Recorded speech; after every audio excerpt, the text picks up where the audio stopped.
प्रतिपादन करते. चित्ते विषयांचा मुडीला आणि नाही गुंतले या दंभ अहंकाराव. मी अहंकार आदी गुणांच्या अधीन झाले नाही किंवा त्यांच्यामध्ये गुंतून राहिलेले नाही. म्हणून काय येथे आधी यावं याचे निज कार्य, हेच कार्य करण्यासाठी मी पृथ्वी तलावरती आले. याची ज्या वेळेला तुम्हाला आम्हाला त्या ठिकाणी काय होईल अनुभूती होईल त्यावेळेला समजायचं आपण परमार्थाची पहिली पायरी. मगाशी एक पहिली पायरी सांगितली, आता पुन्हा एकदा पहिलीच पायरी सांगितली. कारण का या सगळ्या पहिल्या पायऱ्या मिळूनच त्या ठिकाणी आपल्याला एक एक पायरीवर जायचं. कुठली एक पायरी चढली की दुसरी पायरी चढायला वेळ लागणार नाही. पण कुठली तरी एक चढण्याचा प्रयत्न आपण केला. सकाळी उठल्याच्या नंतरून जर गुरुवार धरायचा, बरोबर ना? मालकाने सांगितलं चहा द्या, तुमच्या काही नळीत वाचायचंय का एवढ्या लवकर? अशा गीतेच्या पारायणाने सुरुवात करायची, बरोबर ना? दुपारी अरे अजून जेवण झालं नाही का, मला काय तेवढंच काम उरलंय का? बरोबर ना? असा हरिपाठ चालू ठेवायचा. आणि रात्री मी होते म्हणून जमलं नाही तर जमलंच नसतं असं कीर्तन लावायचं. मग भगवंत तुमच्या जवळ लवकर येईल. भगवंताला जवळ करण्यासाठी आधी करून संतांनी वेगवेगळे मार्ग सांगितले. त्या वेगवेगळ्या मार्गांमध्ये एक जरी मार्ग तुम्ही अनुभवला, काय किंवा एक जरी मार्ग तुम्ही तुमच्या जीवनामध्ये अवलंबला तरी देखील मला वाटतं भगवंताला तुम्ही फार जवळ. भगवंताच्या नाही जवळ जाता आलं फक्त पती परमेश्वराची जर त्या ठिकाणी मनोभावे तुम्ही सेवा केली तर मला असं वाटतं की त्याच्यापेक्षा दुसरं कुठलंच त्या ठिकाणी पुण्य नाही. क्षेपक आहे परंतु प्रमाण अतिशय सुंदर आहे. काय म्हणत नाही तुम्हाला सांगून दाखवतो. तुका म्हणे पतिव्रता तिची देवावरी क्षेपक आहे. काय गाठ तुम्हाला दिसलं नाही म्हणून क्षेपक आहे, दिसलं तर मग क्षेपक म्हणणार नाही. तुकाराम महाराजांचं नाव असलं तरी देखील अर्थ फार महत्वाचा आहे. तुका म्हणे पतिव्रता तिची देवावरी. पतिव्रतेचे अनेक उदाहरणं सांगितले गेले. त्या अनेक उदाहरणांमध्ये त्या ठिकाणी अहिल्यामध्ये देखील इतके पतिव्रतेची स्वतःची ताकद होती की मेलेल्या माणसाला जिवंत करण्याची ताकद अहिल्यामध्ये होती. जिवंत आपलं मेलेल्या माणसाला जिवंत करण्याची ताकद अहिल्यामध्ये होती. अशी पतिव्रतेची ताकद त्या पतिव्रतामध्ये. तुम्हाला खोटं वाटेल, तिने जर सकाळी तांदूळ पेरले ना तर ते संध्याकाळी काढायला यायचे इतकी ताकद पतिव्रतेची होती, अहिल्याची होती. विचार तरी करू शकतो का आपण? इथं 150 किलो दाना टाकलेला उतरला नाही तर ते सकाळी टाकलं.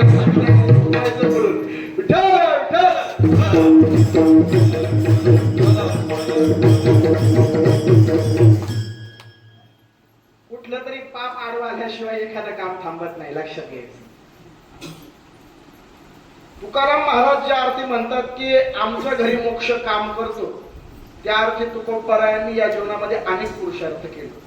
तुकोबारायांनी जे मानव देहामध्ये आल्यानंतर शक्य नव्हतं अशा गोष्टी केल्या. मानव देह घेऊन या निजधामा गेले. आतापर्यंतच्या जगामध्ये संपूर्ण कथा पुराणांमध्ये भगवंताला देखील जे शक्य झालं नाही ते माझ्या तुकोबारायांनी करून दाखवलं. काय? हा देह परलोकाला नेला, बरोबर ना?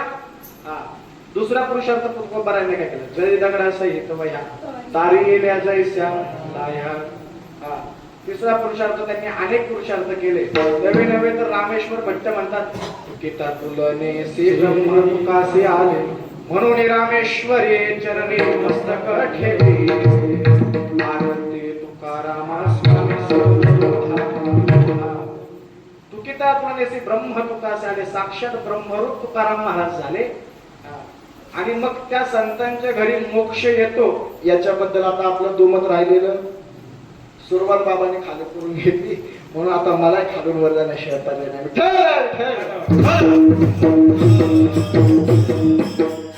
काही गोष्टी औचित्याने घडतात पण बऱ्या घडतात. वरतून खालती यायचं म्हणल्यावर मोक्षापर्यंत लवकर आलो नसतो. मोक्ष तुकोबाराया अर्थी म्हणतात आमच्या घरी आहे आणि तो आमचा दास आहे. आम्ही सांगू त्या पद्धतीने कार्य करतो, याच्यामध्ये दुमत नाही. आधी करून संतांच्या घरी त्या ठिकाणी अतिशय फकीर बाबा आणि फकीर बाबांनी तुकोबारायांच्या मुलीला विचारलं की भिक्षावाला त्या कटोरीमध्ये कुठल्याच पद्धतीचं भरणार न भरणार कटोर तिने फक्त हात झटकता तुकोबारायांच्या मुलीने ते भरून गुणमळू लागलं. त्यावरती समजायचं का रिद्धी सिद्धी आधी करून श्वान रूपाने त्या ठिकाणी तुकोबारायांच्या घरी नांदत होते. याच्यामध्ये आता आपलं दुमत राहिलेलं नाही. आता मग तिसऱ्या चरणामध्ये त्या ठिकाणी तुकोबाराय म्हणतात की आम्ही आनंद आहोत. मग आनंद आणि सुखस्थिती या दोन्ही गोष्टी वेगळ्या आहेत का हा एक बारकाईने विचार करायचा. महत्वाचे मुद्दे घेतो कारण ते सुटायला आनंदावरती तुकोबाराय म्हणत असताना म्हणतात की हा आनंद आम्हाला एकदा प्राप्त झाला की मग सुख आणि दुःख या दोन्ही स्थितींच्या आम्ही गेलो जातो. किंबहुना तुम्ही आम्ही जर विचार केला तर आज आनंद म्हणजेच आपण सुख मानतो. बरोबर की नाही? आनंद पुरुष वर्ग आनंद म्हणजेच आपण सुख मानतो. कांद्याला 50,000 रुपये भांडवल गुंतवल्यानंतर 5 लाख रुपयाचा बाजार झाला. सुख झालं का आनंद झाला? उत्तर द्या. सांगा, सुख झालं का आनंद झाला? आनंद झाला मग सुख झालं.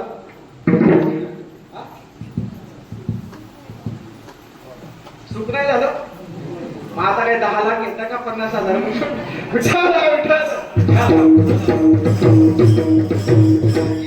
मिनिट बरं 50,000 गुंतवले आता काय समजायला काय हरकत आहे? 20 लाख बाजार झाला. आता तरी सुख झालं नाही? आता तरी सुख झालं का नाही? बरं 50,000 गुंतून 1 कोटी मिळाले. आता तरी सुख झालं का नाही? समजायला काय हरकत आहे? नाही? मला सांगा तुमची अपेक्षा किती? अपेक्षा किती? अंबानीच्या लेवलला नेऊन ठेवू का? अंबानीच्या लेवलला नेऊन ठेवू का म्हणजे सुख आहे? संसारिक जीवनामध्ये त्या ठिकाणी एखाद्या गोष्टीचा आपल्याला लाभ झाला की आपण म्हणायचं सुख सुख आनंद झाला असं म्हणायचं. कारण का आनंद ही अशी स्थिती आहे की ज्याच्यामध्ये व्यत्यय कधीच येऊ शकत. जी व्यत्यय येण्याच्या पलीकडची स्थिती आहे तिला म्हणायचं आनंद. ज्याच्यामध्ये कधीच खंड पडू शकत नाही. हा उपसर्ग आपण कधी लावतो? अखंड कधी म्हणतो? जेव्हा खंड नसतो तेव्हा. मग आनंद कधी म्हणायचं? जेव्हा त्या स्थितीला गेल्याच्या नंतर कुठल्याच पद्धतीचं काहीच शिल्लक राहत नाही. ते निरंतर स्थिती राहते. हा एक त्या स्वरूपामध्ये राहते. त्याला म्हणायचं पहिलेच्या बालवर्गासारखं शिकवायला लागते.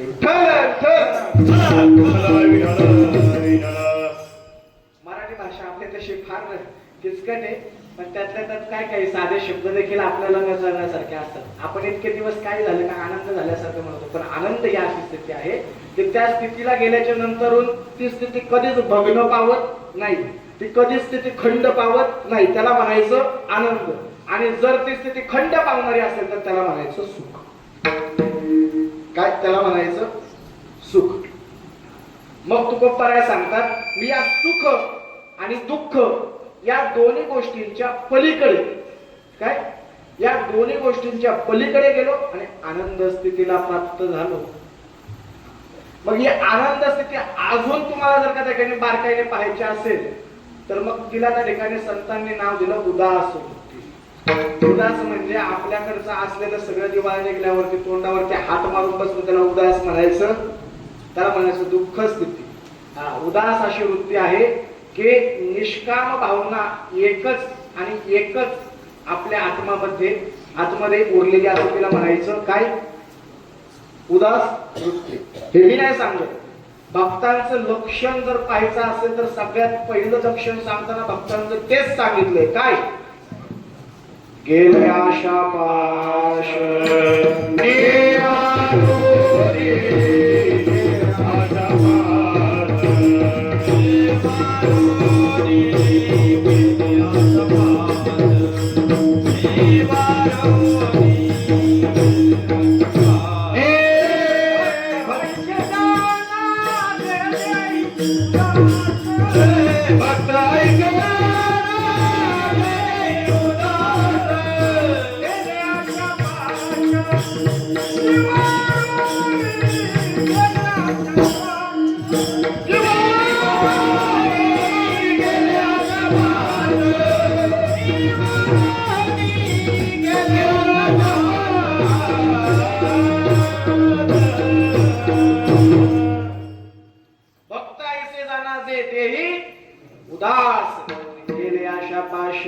हेच ते तुम्हाला मगाशी सांगितलं, आपल्याला लवकर येणार नाही, पण आपण पाऊल टाकल्याशिवाय तिथपर्यंत पोहोचणार.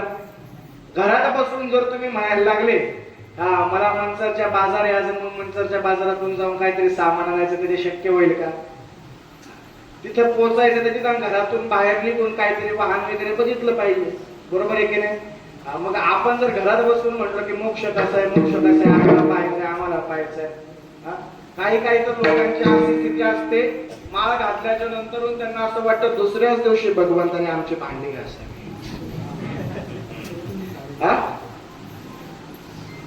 आयुष्यभर भजन करून आवाज लोकांचा गेला, हो आवाज गेला, तरी अजून स्वप्नातही येत नाही. खरं सांगतो बरं का, अजून स्वप्नातही येत नाही. आणि इतकं सहज आहे का तिकडे जाऊन?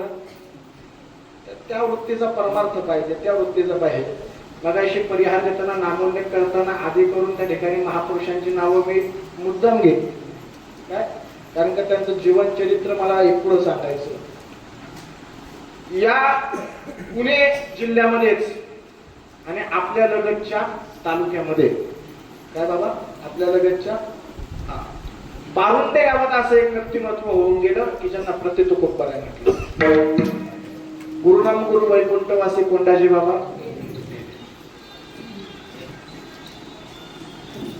उंबराची फळं खाऊन बाबांनी त्या ठिकाणी असणारी मालिका पाठ केली. काय उंबराची फळं खाऊन उंबराच्या झाडाखाली बसून वारकरी संप्रदायाची नित्यनेम भजनी मालिका बाबांनी पाठ केली. आधी करून त्या पुरुषांमध्ये इतकी ताकद होती की ते बोलले की माणसांना माळ घालण्याची इच्छा व्हायची. मला वाटतं हे 2-3 तालुक्यांमध्ये अनेक कुटुंब बाबांमध्ये माळ करी झाले. साधू बाबा वायकर असतील, महादेव बाबा गोटेकर असतील, बरोबर ना? आधी करून मंडळींमध्ये इतकी ताकद होती की त्यांच्या संगतीत गेल्याच्या नंतर आपल्याला परमार्थ करण्याची इच्छा निर्माण व्हायची. आणि आज अशी परिस्थिती आली आहे, पहा, फार संगतीचा फार मोठा परिणाम असतो. जोपर्यंत भगवंताच्या सानिध्यात जायचे, जोपर्यंत संतांच्या जवळ येत नाही, तोपर्यंत भगवंत कधीच करू शकणार नाही. स्वतः संत देखील सांगतात आम्हाला संतांकडूनच भगवंत कसा आहे हे कळलं. पैसता संतांचे संगती, पैसता संतांचे संगती, पैसता संतांचे संगती. कमलापती करो हरे कमलापती करो हरे कमलापती करो हरे कमलापती.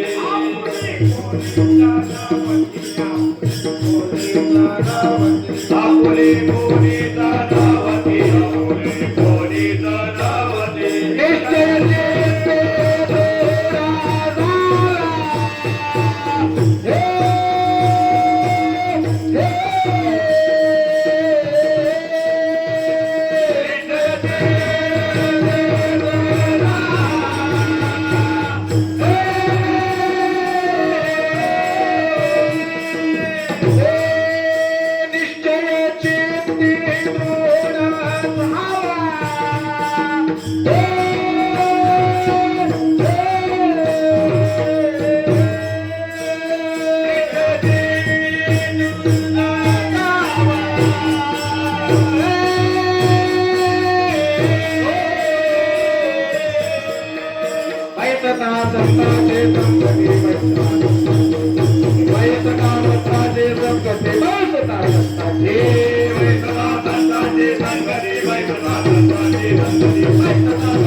Hey